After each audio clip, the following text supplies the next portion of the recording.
UKLO 1 year masters. No IELTS required up to 5 years visa. High visa success rate. Welcome to hit TV. ఈ రోజు మనతో సంజయ్ నాయక్ గారు ఉన్నారు, real estate expert. నమస్కారం sir. నమస్కారం sir.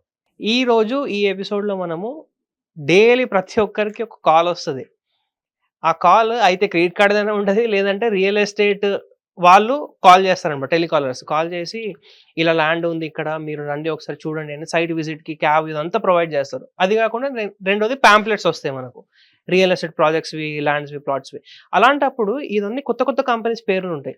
So అలాంటప్పుడు దాన్ని మనం నమ్మొచ్చా, వాళ్ళ దగ్గర మనం తీసుకోవచ్చా, అసలు ఎలా దాన్ని వెరిఫై చేయాలి, మీరేమంటారు ఒకసారి చెప్పండి. సో టెలికాలర్స్ చేసేది ఏంటంటే వాళ్ళకి చాలా స్ట్రగుల్ ఉంటుంది ఫస్ట్ ఆఫ్ ఆల్. ఎందుకంటే వాళ్ళకు ఒక టార్గెట్ ఉంటుంది, నెంబర్లు అనేది తెచ్చుకోవడం, చాలా మంది కస్టమర్లకు కాల్ చేయాలి, సేల్ చేయాలని అందరికీ ఉంటుంది. సో ఇది ఒక ప్రాసెస్ వాళ్ళది, తప్పేం కాదు, కాల్ చేయొచ్చు ఎవరికైనా. సో దీని తర్వాత నెక్స్ట్ వచ్చేసి ఏముంటుందంటే పాంప్లెట్స్ కూడా అంతే, కొన్ని పేపర్లో వేసి ఇస్తారు, కొందరు ఏంటంటే హోర్డింగ్స్ పెడతారు, కొన్ని మనకు వాట్సాప్ త్రూ కూడా వస్తాయి, కొన్ని యాడ్స్ త్రూ కొన్ని వస్తుంటాయి. సో ఇవి వచ్చినప్పుడు ఏంటంటే వస్తున్నాయి, దాంతో ప్రాబ్లం ఏం లేదు. కొందరు ఏంటంటే ఊకే ఫోన్ చేసి దమ్ చేస్తారని చెప్పి కూడా చాలా మంది అవాయిడ్ చేయడము, స్పామ్ కాల్ లిస్ట్లో పెట్టడం చేస్తుంటారు అనమాట. సో ఎవరైనా సరే కానీ మనకి ఏదైనా కాల్ చేసినప్పుడు మనం ఏంటంటే ఇక్కడ జాగ్రత్త ఉండాల్సింది ఏంటంటే మొత్తం పేమెంట్ ఎవరు కూడా ఆన్లైన్లో టోటల్ అమౌంట్ కట్టరు ఫస్ట్ ఆఫ్ ఆల్. ఎందుకంటే ఎవరో తెలీదు, ఫోన్ చేశారు, ప్లాట్ ఉంది ఇక్కడ ఉంది కొనుక్కోండి అనగానే ఎవరు కొనుక్కోరు. ఫస్ట్ ఆఫ్ ఆల్ ఏంటంటే ఎక్కడున్నాయమ్మా ఏమున్నాయని బేసిక్ డీటెయిల్స్ అడుగుతారు. డీటెయిల్స్ అడిగిన తర్వాత వాళ్ళు వాట్సాప్లో షేర్ చేసిన తర్వాత అప్పుడు వాళ్ళు ఓకే అనుకుంటే వాళ్ళ కంపెనీ నుంచి ఎవరైనా ఎగ్జిక్యూటివ్ కానీ ఎవరైనా మార్కెటింగ్ ఆఫీసర్ వచ్చి మొత్తం డెమో ఇస్తారు, ప్రజెంటేషన్ ఇచ్చి ఇది మా ప్రాపర్టీ, ఇది ఇక్కడ ఉంది, మీరు ఒకసారి సండే సైట్కి రండి ఫ్యామిలీతోని, వచ్చి చూసిన తర్వాత నచ్చితే కొనండి అంటారు వాళ్ళు. క్యాబ్ అరేంజ్ చేస్తారు, ఫుడ్ అరేంజ్ చేస్తారు, వెళ్తాం చూస్తాం, అంతా బాగానే ఉంటుంది. సో ఎక్కడ మేజర్ పాయింట్ ఏంటంటే మనం అక్కడ దాకా వెళ్ళక ముందే మనం వెరిఫికేషన్ ఏం చేసుకోవచ్చు అంటే ఇది జెన్యునా కాదా, ఇది ఫ్రాడ్ ఉందా, రియల్ ఉందా అన్నది కొన్ని విషయాలు అక్కడే తెలుసుకోవచ్చు మనం. దానికి ఏంటంటే ఫస్ట్ ఏదైనా ఒక కంపెనీ నుంచి కాల్ ఏదైనా వచ్చినప్పుడు మనం అడగాల్సింది ఏంటంటే ఆఫీస్ ఎక్కడుంది, సెకండ్ వచ్చేసి ఏంటంటే వెంచర్స్ ఎక్కడెక్కడున్నాయి, తర్వాత ఏంటంటే వెంచర్ సంబంధించిన లేఅవుట్స్ కానీ ఉంటాయి కదా, దాని ఎల్పీ నెంబర్స్ ఉంటాయి. లేదా వాళ్ళు లేఅవుట్ ఉన్నప్పుడు ఖచ్చితంగా కొందరు లేఅవుట్లు కూడా మనకు షేర్ చేస్తారు, ఏ ఏరియాలో ఉంది, ఎల్పీ నెంబర్ ఏముంది, రెరా నెంబర్ ఉందా లేదా అన్నది తెలుసుకుంటారు. దీని తర్వాత ఏంటంటే కంపెనీ ప్రైవేట్ లిమిటెడా లేకపోతే పార్ట్నర్షిపా, ఎల్ఎల్పి ఉందా అన్నది చూసుకోవాలి మనం. ఇది ఏదైనా ఉండొచ్చు, ప్రాబ్లం లేదు. దీని తర్వాత నెక్స్ట్ వచ్చేసి ఏంటంటే ఇవన్నీ క్లియర్ ఉన్న తర్వాత కంపెనీకి అవార్డ్స్ కానీ రికగ్నిషన్ కానీ ఇవి ఉన్నాయా లేదా చూసుకోవాలి. మేజర్గా ఏంటంటే పెద్ద పెద్ద డెవలపర్స్ ఉన్నారు ఇప్పుడు మార్కెట్లో, చాలా మంది ఉన్నారు, పెద్ద పెద్ద కంపెనీస్ ఉన్నాయి ప్రాజెక్ట్లో, ఓపెన్ ప్లాట్ కావచ్చు, ఫ్లాట్ కావచ్చు, విల్లాస్ కావచ్చు, సో చాలా ఉన్నాయి. సో రెప్యూటెడ్ కంపెనీస్లో అయితే మనకు పెద్దగా టెన్షన్ పడాల్సింది ఏముండదు, అన్ని క్లియర్ ఉంటాయి వాళ్ళ దగ్గర. అయినా సరే మనకి ఇంకా డౌట్ ఉందంటే కనుక ఖచ్చితంగా కంపెనీ వాళ్ళది ఏదైతే ఉందో రెరాల్లో రిజిస్టర్డ్ ఉందా లేదా.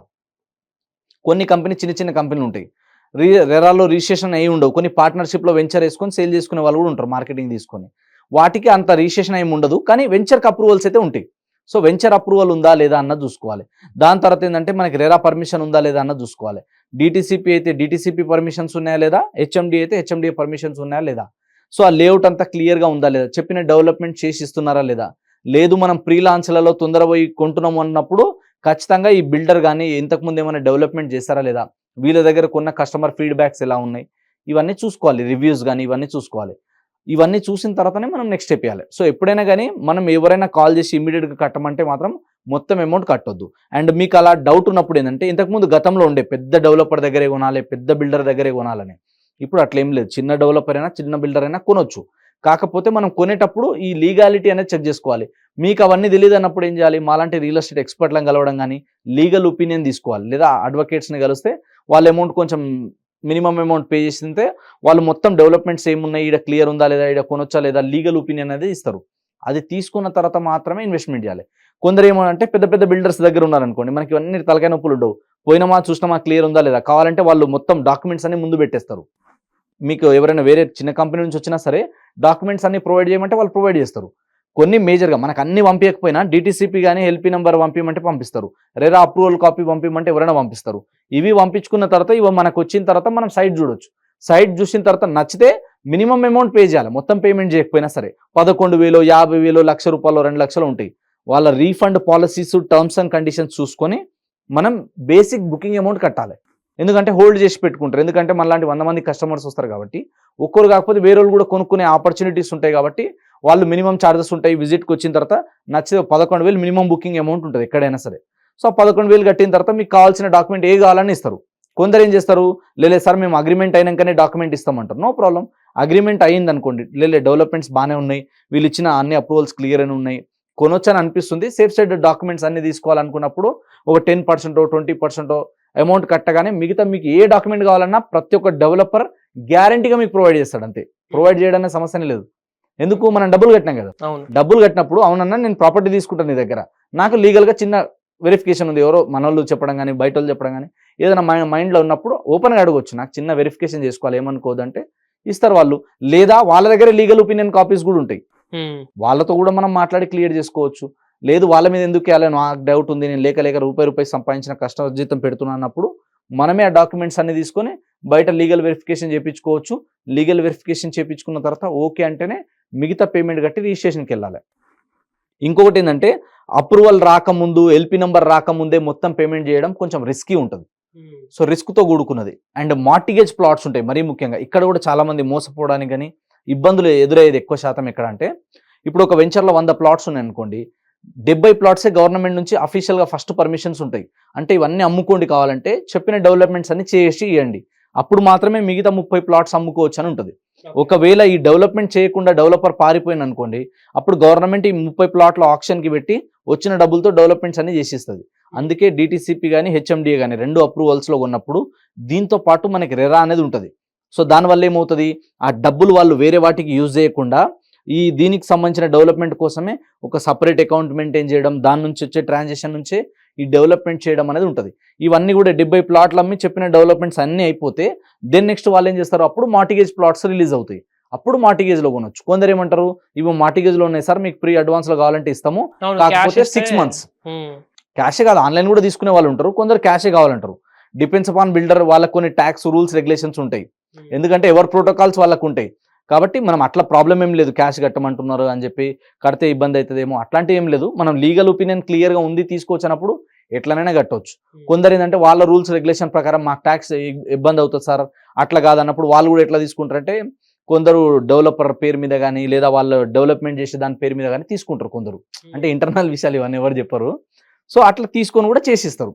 మనకి రిజిస్ట్రేషన్ అయిందంటే ఎలాంటి ప్రాబ్లం ఉండదు ఫస్ట్ ఆఫ్ ఆల్. కాకపోతే రిజిస్ట్రేషన్కి బిఫోర్ ఏంటంటే ఈ పేమెంట్ కట్టేటప్పుడు, లేదా మనం ఇప్పుడు ఏదైనా కమర్షియల్ ప్రాపర్టీస్ కానీ లేదా మనం ఏదైనా మార్టిగేజ్లో వెళ్ళేటప్పుడు ఏముంటుందంటే టైం పీరియడ్ ఉంటుంది దానికి. అవును, మార్టిగేజ్లో ఏ పెట్టుకుంటారు, మంచి ప్లాట్స్ కానీ లేదా గవర్నమెంట్ అలాట్ చేసిన ప్లాట్స్ ఉంటాయి కొన్ని. సో ఆ అలాట్ చేసినవి మాత్రమే మార్టిగేజ్లో ఉన్నప్పుడు అది మనకి అదే కావాలన్నప్పుడు ఏం చేయాలంటే కొన్నిసార్లు వెయిట్ చేయాలి. రెప్యూటెడ్ బిల్డర్ ఉన్నాడు, డెవలపర్ ఉన్నాడు అంటే మనకు పెద్ద టెన్షన్ ఏమి ఉండదు. 1 year 6 monthskో 4 monthskో 5 monthskో చేసిస్తారు ఖచ్చితంగా. కానీ మరీ ముఖ్యంగా మనం గుర్తుపెట్టుకోవాల్సింది ఏంటంటే, ఇక్కడ మార్టిగేజ్ ప్లాట్లో కనుక మనం ప్రీ అడ్వాన్స్గా బుకింగ్ చేసుకుంటామంటే 3 to 6 months మైండ్లో పెట్టుకోవాలి. 3 to 6 monthsలో రిజిస్ట్రేషన్ ఎప్పుడైనా అవ్వచ్చు, దానికి ముందే అవ్వదు. అండ్ ఇంకోటి ఏంటంటే టర్మ్స్ అండ్ కండిషన్ ఇక్కడ కూడా చూసుకోవాలి. కొందరు బిల్డర్లు వేస్తారు, అందరు కాదు, కొందరు నేను చూసిన అట్లా కమర్షియల్ బిట్లు కానీ లేదా ఇట్లా ఉంటాయి కదా మనకి రోడ్స్కి 100 feet రోడ్డుకి 60 feet రోడ్డుకి నార్త్ ఈస్ట్ కార్నర్ బిట్లు కొన్ని ఉంటాయి. ఆ బిట్లు ఉన్నప్పుడు వాళ్ళు ఏం చేస్తారంటే ఒక రేట్ చెప్పి మీకు సేల్ చేస్తారు. ఇప్పుడు రిజిస్ట్రేషన్ కాలేదు కదా, 3 months 6 months ఏదైతే మనకి మొత్తం సార్ ఇది అన్ని డెవలప్మెంట్లు అయిపోయాక మార్టిగేజ్ రిలీజ్ అవుతుంది అంటారు. ఆ రిలీజ్ అయ్యేటప్పుడు మీకు రిజిస్ట్రేషన్ చేసిస్తాం సార్ అంటారు. ఇప్పుడు మీరు ఫర్ ఎగ్జాంపుల్ 10,000 గజం కొన్నారనుకో, అది మార్టిగేజ్ రిలీజ్ అయ్యేసరికి 6 monthsలో అక్కడ ఏమైనా డెవలప్మెంట్ వచ్చి సడన్గా ఒకటేసారి 2-3 వేలు పెరిగింది అనుకో, 1000 రూపాయలు ఎక్కువ సార్ లేదా ఇంకొంచెం ప్రైస్ యాడ్ చేయండి సార్, ఇట్లాంటి కొన్ని అడుగుతూ ఉంటారు అనమాట. సో అట్లాంటి టర్మ్స్ అండ్ కండిషన్ జాగ్రత్తగా చూసుకోవాలి. ఒక్కసారి మనం మొత్తం పేమెంట్ చేసేస్తే ఇంకా రూపాయి కూడా పేమెంట్ చేయడానికి.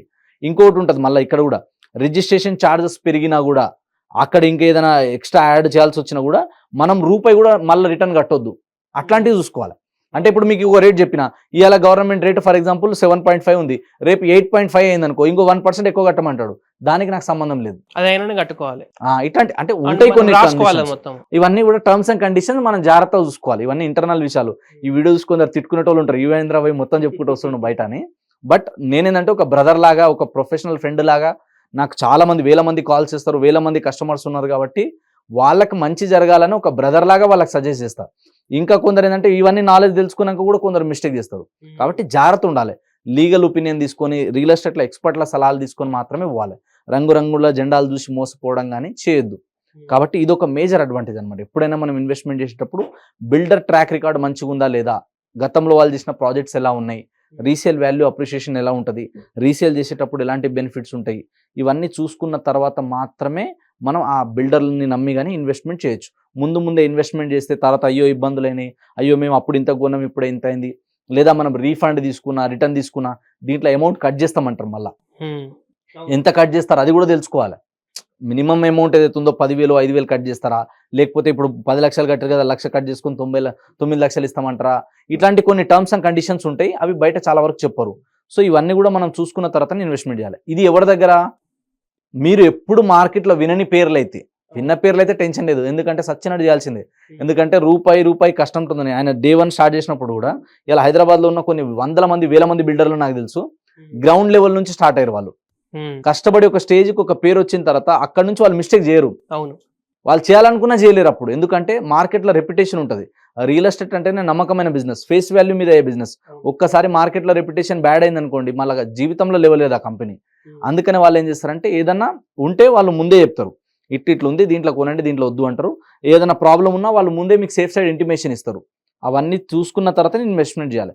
పెద్ద డెవలపర్స్ మార్కెట్లో గతం నుంచి చాలా మంది నుంచి చాలా సంవత్సరాల నుంచి ఉన్నారు, చాలా డాక్యుమెంట్ చేస్తున్నారు, కంపెనీ రన్నింగ్లో ఉంది, మంచి growth day by day growth అవుతుంది అన్నప్పుడు భయం ఉండదు. చిన్న బిల్డర్లు చిన్న కంపెనీలు వచ్చినప్పుడు ఇలాంటివి ఉంటాయి. కాకపోతే చిన్న దగ్గర ఒక అడ్వాంటేజ్ ఏముంటుందంటే ప్రైస్ అనేది కొంచెం తక్కువకి వస్తుంది. చిన్న బిల్డర్ల దగ్గర అదొక అడ్వాంటేజ్ ఉంటుంది, కొంచెం ప్రైస్ తక్కువ ఉంటుంది, కొంచెం అఫోర్డబుల్గానే ఉంటుంది. ప్లస్ ఏంటంటే చిన్న బిట్లలో కూడా ఏంటంటే కొన్ని మెయింటెనెన్స్ కానీ ఇవన్నీ కూడా కొంచెం బెటర్ ఉంటుంది. పెద్దవి కూడా చేస్తారు, బట్ దీంట్లో కొన్ని అడ్వాంటేజెస్ ఉంటాయి. చిన్న దాంట్లో ఉండే అడ్వాంటేజెస్ చిన్నదానికి ఉంటాయి, పెద్ద దాంట్లో ఉండే అడ్వాంటేజెస్ పెద్దదానికి ఉంటాయి. అట్లని పెద్దదే కొనాలని రూల్ లేదు, చిన్నదే కొనాలని రూల్ లేదు. Depends upon area, depends upon our purpose. ఏదైతే మన విజన్ ఉందో, విజన్ చాలా ఇంపార్టెంట్. సో మనం ఏ విజన్తో కొంటున్నాం అన్నది చూసుకొని కొనవచ్చు. ఎక్కడ కొన్నా కూడా అప్రూవల్స్ క్లియర్గా ఉన్నాయి, ISO సర్టిఫైడ్ కానీ, రెరా కానీ, HMDA కానీ, DTCP కానీ ఇవి ఉన్నాయి అంటే కనుక, ప్రైవేట్ లిమిటెడ్ అయితే ప్రైవేట్ లిమిటెడ్ రిజిస్ట్రేషన్ ఉందా లేదా ఇవి చూసుకున్న తర్వాత మనం ఇన్వెస్ట్మెంట్ చేయొచ్చు. వాళ్ళ టర్మ్స్ అండ్ కండిషన్ తగ్గట్టు మనం పేమెంట్ చేసి రిజిస్ట్రేషన్ చేసుకోవచ్చు. చాలా కరెక్ట్గా చెప్పారు సంజయ్ గారు. ఎందుకంటే మీరు రియల్ ఎస్టేట్ లోపల మంచి అయి ఉండి అంటే కస్టమర్ పాయింట్ ఆఫ్ వ్యూ నుంచి ప్రజలకు మంచి జరగాలని కోరుకొని మంచి పాయింట్స్ చెప్పారు. తప్పకుండా ఇవన్నీ కూడా మీరు దృష్టిలో పెట్టుకొని రియల్ ఎస్టేట్లో ఇన్వెస్ట్మెంట్స్ అనేది ప్లాన్ చేసుకోవాలి. ఇదంతా కూడా మాకు ఏది తెలియదు, ఐడియాస్ లేదంటే ఒక మంచి రియల్ ఎస్టేట్ ఎక్స్పర్ట్ని, రియల్ ఎస్టేట్ అడ్వైజర్ని మీరు కాంటాక్ట్ చేస్తే కనుక మీకు తప్పకుండా పూర్తి ఇన్ఫర్మేషన్, మంచి ఎలాంటి హర్డిల్స్ లేకుండా స్మూత్ ట్రాన్సాక్షన్ జరిగేలా వాళ్ళు చూసుకుంటారు. ఇలాంటి ఇంట్రెస్టింగ్ ఎపిసోడ్స్ మనం చేస్తూనే ఉంటాము. వాటన్నిటితో కూడా మీరు అప్డేటెడ్గా ఉండాలి అంటే మన ఛానల్ని సబ్స్క్రైబ్ చేసుకోండి, వీడియోని లైక్ చేసి ప్రతి ఒక్కరితో షేర్ చేయండి. Thank you sir. Thank you. Hit TV app ని డౌన్లోడ్ చేసుకోండి. ఇందులో short news, live news, entertainment movies అన్ని అవైలబుల్ గా ఉన్నాయి. Please download Hit TV app. Hit TV app. Hit TV యాప్ని ఫ్రీగా డౌన్లోడ్ చేసుకోండి.